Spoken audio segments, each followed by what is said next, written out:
আসসালামু আলাইকুম রাহমাতুল্লাহ। আজকে আমরা জানাজার সালাত কিভাবে আদায় করতে হবে এবং কবরস্থানে প্রবেশ করার জন্য কি পড়তে হবে, কোন দোয়া পড়তে হবে এবং সেই লাশটাকে কবরে রাখার সময় কি পড়তে হবে এবং আরো একটি বিষয় আজকে জানার চেষ্টা করবো, আমরা পরিষ্কার হব, যা সমাজে বা আমরা অনেকেই জানি না। তার সাথে সাথে এই ছাত্ররা রয়েছে, স্টুডেন্ট রয়েছে, তলবে ইলম রয়েছে, তাদেরকেও কোরআন হাদিস থেকে দলিল ভিত্তিক আলোচনা করার চেষ্টা করবো ইনশাআল্লাহ। সম্মানিত ভিউয়ার্স, এই যে স্যান্ডেলটা দেখতে পাচ্ছেন, জুতো দেখতে পাচ্ছেন, তো এদেরকে জানাজা সালাত আদায় করবে। এখন দেখতে পাচ্ছেন লাশটা শুয়ে রয়েছে। এখন তো গ্রামগঞ্জে থাকে যে স্যান্ডেল একজন পরিধান করে রয়েছে, আবার একজন খালি পায়ে রয়েছে।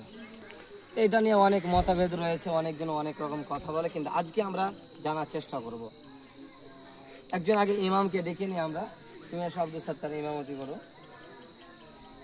যদি কেউ যে স্যান্ডেল পিনে পরিধান করা যাবে কি যাবে না, নবী মুহাম্মদ সাল্লাল্লাহু আলাইহি সাল্লামের হাদিস, যদি কোনো ব্যক্তি স্যান্ডেল যদি অপরিষ্কার না থাকে, পরিষ্কার যদি থাকে, তাহলে জুতো পিনে জানাজা সালাত আদায় করা যেতে পারে।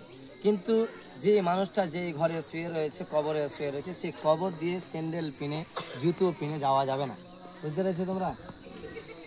কবরে যারা জানাজা সালাত আদায় করবে, সে নবী মুহাম্মদ সাল্লাল্লাহু আলাইহি সাল্লাম বলেছেন যে জুতো পরিষ্কার থাকে তাহলে জুতো পিনে জানাজা সালাত আদায় করা যায়। কিন্তু মতভেদ কোথা থেকে আসলো? যারা হানাফি তথা আবু হানিফা রাহিমাহুল্লাহর মত অনুযায়ী, একজন বড় আলেম, তার মত অনুযায়ী যে কবরস্থানে কখনো জুতো পিনে জুতো পিনে হাঁটাহাঁটি করতে পারে না, বা জুতো পিনে কেউ জানাজা সালাত আদায় করতে পারে না। কিন্তু ইমাম শাফি রাহিমাহুল্লাহ, ইমাম মালিক রাহিমাহুল্লাহ, আহমদ ইবনে হাম্বল রাহিমাহুল্লাহ, তিনজন ইমামই বলেছেন যে জুতো পিনে জানাজা সালাত আদায় করা যেতে পারে, কোনো সমস্যা নাই। কিন্তু জুতোকে কি হতে হবে? পরিষ্কার হতে হবে। আশা করি তোমরা বুঝতে পেরেছো না?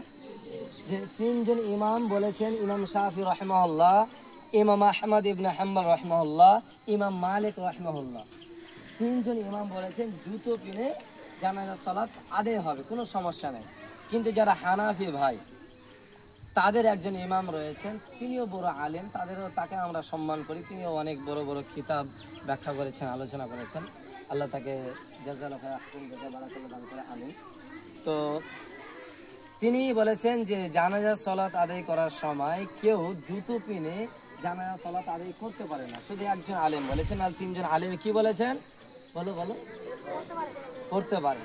এবার একটা বিষয়, যে তোমরা জানাজার জন্য কি অবস্থায় দাঁড়াবে এটা দেখাও। আগে কি অবস্থায় দাঁড়াবে? একজন মানুষ মারা গেছে, তোমরা হাসি ঠাট্টা করছো, জানাজারে গিয়ে কথা বলাবলি করছো, হাসছো, এটা কিন্তু ঠিক নয়। যার মা মারা গেছে, যার ভাই মারা গেছে, তিনি চোখ দিয়ে ভিতরে কাঁদছে, আর তোমার ভাই নাই তো, তোমার রক্ত সম্পর্ক নাই তো, সেজন্য তুমি সেই কবরে গিয়ে হাসাহাসি করছো নাকি? আসলে তোমার ভাই যদি মারা যায়, তুমি হাসতে পারতে? হাসছে কেন? আমরা হেসে থাকি, সম্মানিত ভিউয়ার্স। তো জানাজা সালাত কিভাবে আদায় করতে সংক্ষিপ্ত বিবরণ দিয়ে দিই, তোমরা শুনে নাও। আল্লাহু আকবার বলে কি করতে হবে? বুকে হাত বাঁধতে হবে, দোয়া সানা পড়তে হবে না, তো দোয়া ইস্তিসবা বাইতুবানি পড়া যাবে না, কারণ এই দোয়া নাই। এবং সূরা ফাতিহা চালু করতে হবে। সূরা ফাতিহা চালু করার পর কি করতে হবে? আল্লাহ, যে কোনো একটা সূরা মিলাতে হবে, তারা শর্টকাট সূরা ইখলাস বা ইন্নাতইন, এই দুটো সূরার মধ্যে পড়তে হবে।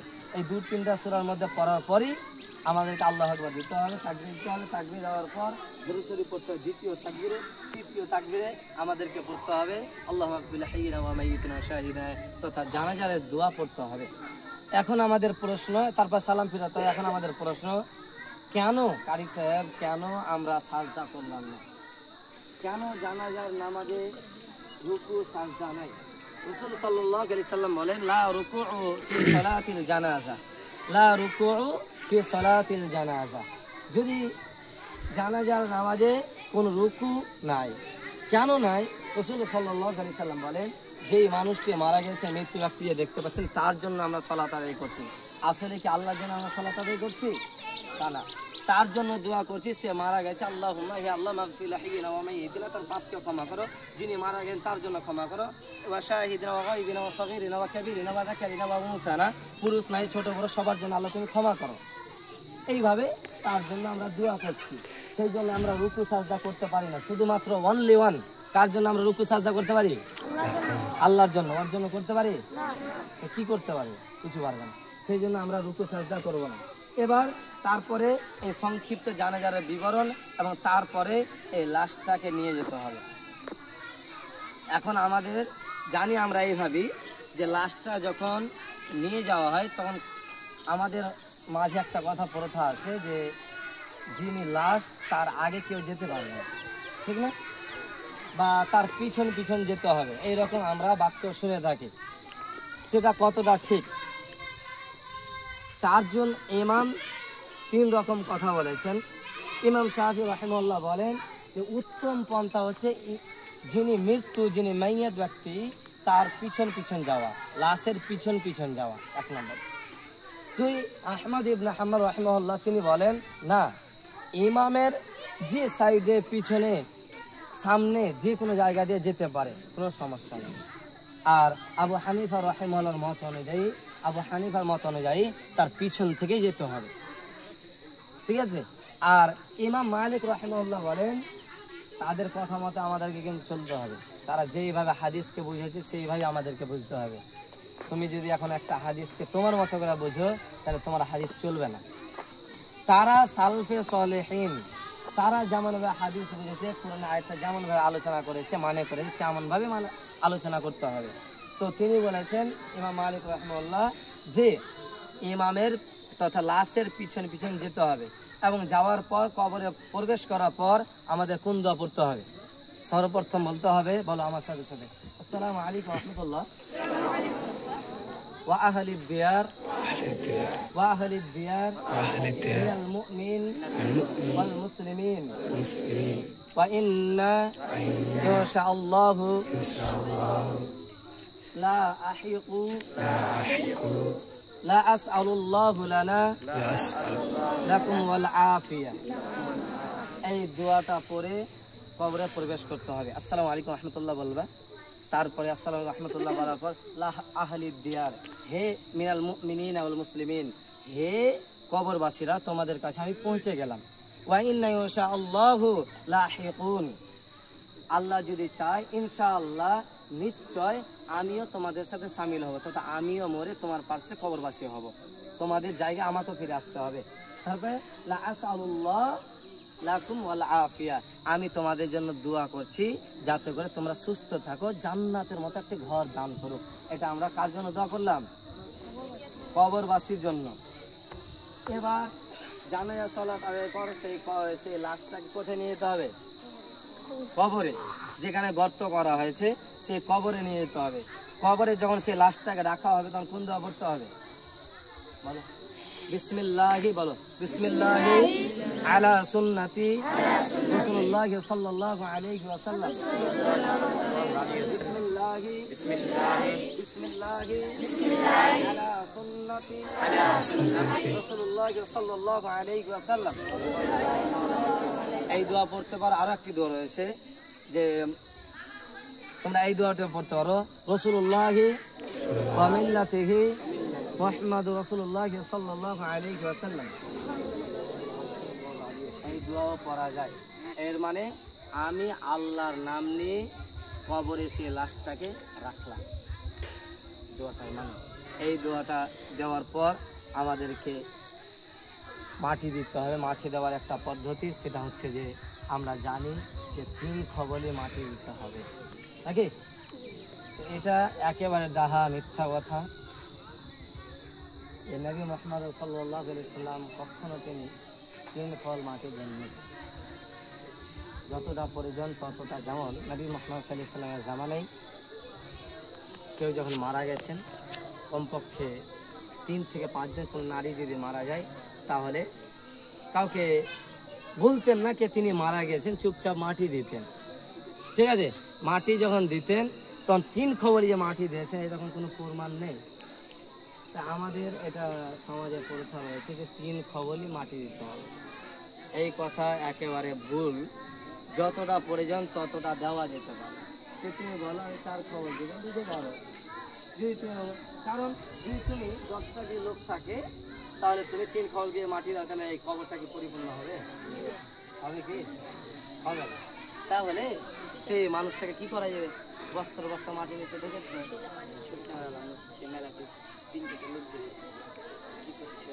কি করছে? ঢেকে দিচ্ছে।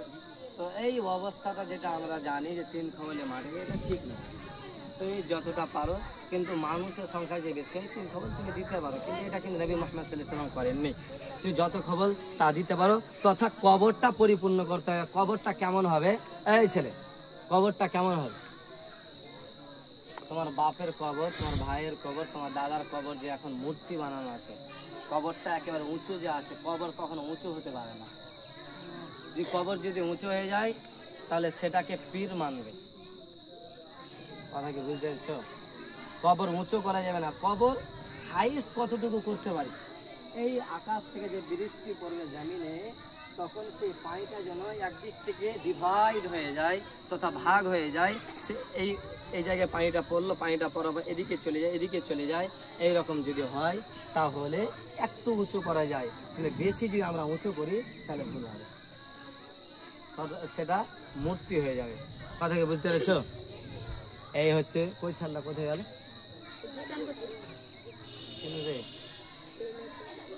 খেলে আছে না? তারপরে এইভাবে সালাত আদায় করতে হবে জানাজার। আর একজন জানাজা নামাজ তোমরা প্র্যাকটিক্যাল দেখাও, দুয়াটা ভালো করে পারবে। পারবি না আব্দুল সত্তার?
السلام عليكم ورحمة الله.